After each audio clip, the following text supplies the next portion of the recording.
Mulut bayi yang ditepukan daun sirih dipercaya bisa membuat bayi cepat bicara. Ada juga menghindari gigitan nyamuk dengan telon yang juga bisa memberi kehangatan pada tubuh bayi. Saksikan selengkapnya dalam tayangan 7 cara unik merawat bayi khas Indonesia sesaat lagi.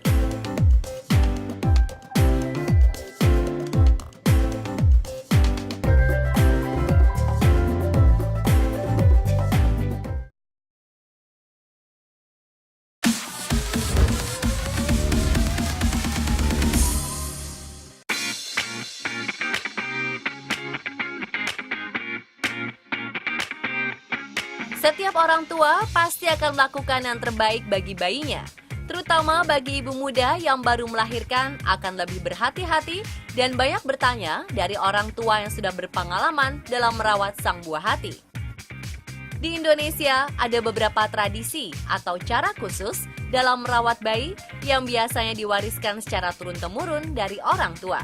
Di antaranya seperti mengolesi alis bayi dengan kemiri agar alisnya tebal, mata bayi ditetesi rendaman air kembang telang agar bening, dan masih banyak lagi. Cara-cara ini terbilang unik karena jarang ditemukan di negara lain. Langsung saja, berikut kami merangkumnya dalam 7 cara unik merawat bayi khas Indonesia versi on the spot.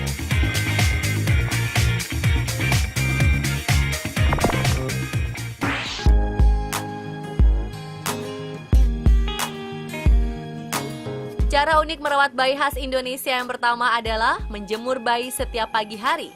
Para ibu-ibu di Indonesia banyak yang bilang jika bayi yang dijemur setiap pagi hari adalah bayi yang kuning atau bayi yang kadar bilirubinnya tinggi. Faktanya memang benar, sinar matahari pagi membantu menurunkan kadar bilirubin yang tinggi pada bayi kuning. Namun, sinar matahari pagi juga tetap membawa segudang manfaat bagi bayi-bayi sehat. Di antaranya adalah menghangatkan tubuh bayi sekaligus membantu mengeluarkan lendir dari tenggorokannya. Sinar matahari pagi juga merangsang pembentukan vitamin D dalam tubuh. Vitamin ini diketahui berfungsi sebagai pembuka kalsium agar mudah terserap ke dalam aliran darah sampai akhirnya menyatu di dalam tulang. Paparan yang dibutuhkan tak perlu lama, antara pukul 7 hingga 8 pagi selama kurang lebih 15 menit.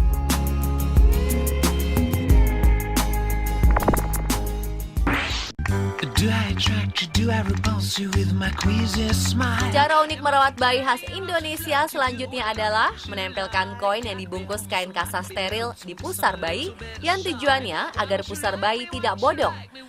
Dulu cara ini banyak dilakukan oleh para orang tua terhadap bayinya. Sekarang cara ini banyak mengalami pro dan kontra. Sebagian beranggapan jika cara tersebut tidak efektif. Selain itu, jika koin yang digunakan tidak steril, maka bisa berakibat buruk terhadap kesehatan bayi. Namun masih banyak juga orang tua yang masih percaya jika menempelkan koin yang dibungkus kain kasa steril di pusar bayi bisa mencegah pusar bayi tidak bodong. Seperti dilantik detikhealth.com, menurut dokter anak Piprim Basarah Yanwarso SPAK, menutup pusar dengan koin yang dililit kasa steril tidaklah dilarang. Namun bukan berarti jika tidak ditutup koin, maka pusar bayi menjadi bodong. Jika tetap ingin melakukannya, ada cara lain yang lebih aman, yakni dengan menggunakan plester. Penggunaan koin yang penting dilakukan dengan menggunakan kasa steril juga, agar koin tidak bersentuhan langsung dengan pusar bayi. So I tried it, little Freddy.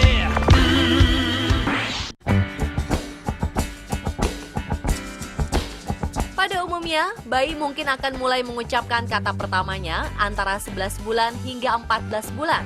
Pada usia 18 bulan, sang ibu mulai bisa melihat anaknya bisa mengatakan hingga 20 kata. Namun tak semua bayi kecepatan perkembangannya sama.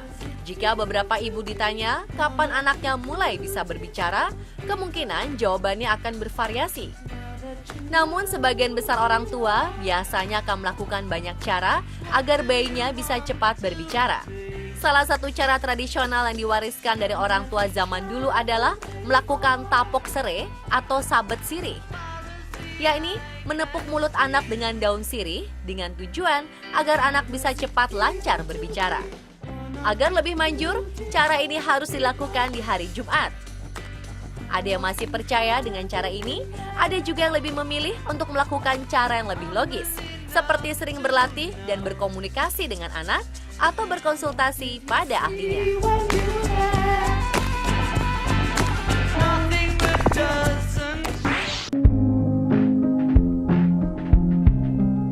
Berikutnya, ada hidung bayi yang ditarik-tarik dengan tujuan agar mancung. Siapa yang tak ingin memiliki anak berhidung mancung? Itu sebabnya banyak orang tua yang hidungnya kurang mancung percaya jika bayinya masih berkesempatan untuk memiliki bentuk hidung yang mancung, yakni dengan rajin menarik hidung sang anak sejak masih bayi. Hal ini biasanya dilakukan setiap pagi setelah bangun tidur atau setelah mandi. Banyak orang tua yang masih melakukan metode ini hingga sekarang. Namun sebagian lagi berpendapat cara seperti ini tidak benar karena tidak ada pengaruhnya menarik pucuk hidung agar hidung mancung. Sebab mancung tidak hidungnya seseorang dipengaruhi bentuk tulang hidung. Sedangkan bentuk tulang hidung adalah faktor bawaan yang diturunkan dari gen ayah dan ibu. Jika hal ini tetap dilakukan, akan berakibat hidung bayi akan mengalami iritasi jika yang menarik adalah kulit tangan yang kasar.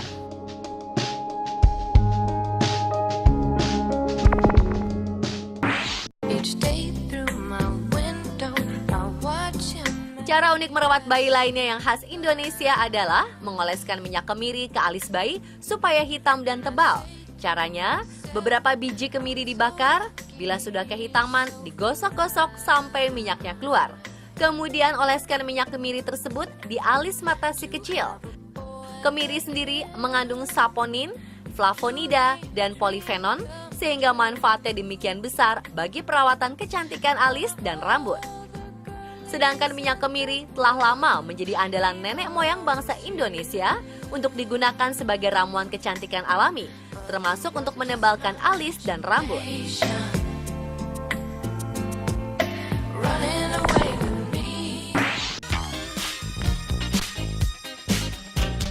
Meskipun belum ada uji klinis, bunga telang atau kembang telang dipercaya sejak dulu berkhasiat untuk membersihkan kotoran yang ada pada mata bayi dan bisa membuat mata bayi terlihat lebih bening. Caranya, siapkan beberapa bunga atau kembang telang yang sudah dibersihkan. Siapkan juga gelas atau mangkok berisi air bersih secukupnya.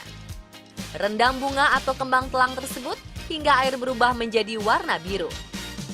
Biasanya setelah mata bayi ditetesi air hasil rendaman kembang telang, saat bangun tidur di sekitar mata bayi akan keluar banyak kotoran mata yang membuat mata sang bayi sedikit lengket dan sulit membuka.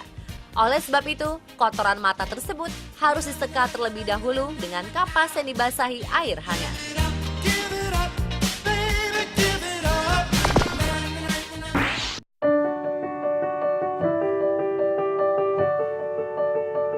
Cara unik merawat bayi khas Indonesia lainnya adalah dengan mengoleskan minyak telon ke tubuh sang bayi untuk menghindari gigitan nyamuk. Minyak telon biasanya dioleskan pada tubuh bayi usai mandi. Caranya dengan mengoleskan minyak telon ke beberapa bagian tubuh, seperti perut, dada, punggung, telapak tangan, dan kaki. Minyak telon juga dipercaya dapat memberikan kehangatan pada tubuh bayi dan mencegah masuk angin. Selain itu, minyak telon juga dapat menjaga kelembapan kulit bayi. Baby, you've got the sort of laugh that waters. Pemirsa, itulah 7 cara unik merawat bayi khas Indonesia versi on the spot. Berbagai manfaat menakjubkan minyak telon yang telah disebutkan tadi dapat ditemukan dalam Telon Lang Plus dari Caplang. Bahkan, Telon Lang Plus memiliki 3 aksi plus untuk menjaga si buah hati. Pertama, Telon Lang Plus memiliki kandungan bahan alami natural rodinol.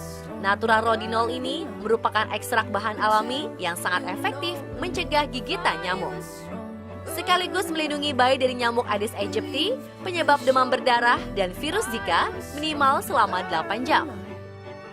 Kedua, kandungan minyak kayu putih dan minyak anis di dalamnya memberi kehangatan pada tubuh bayi dan mencegah masuk angin serta aroma yang harum khas bayi.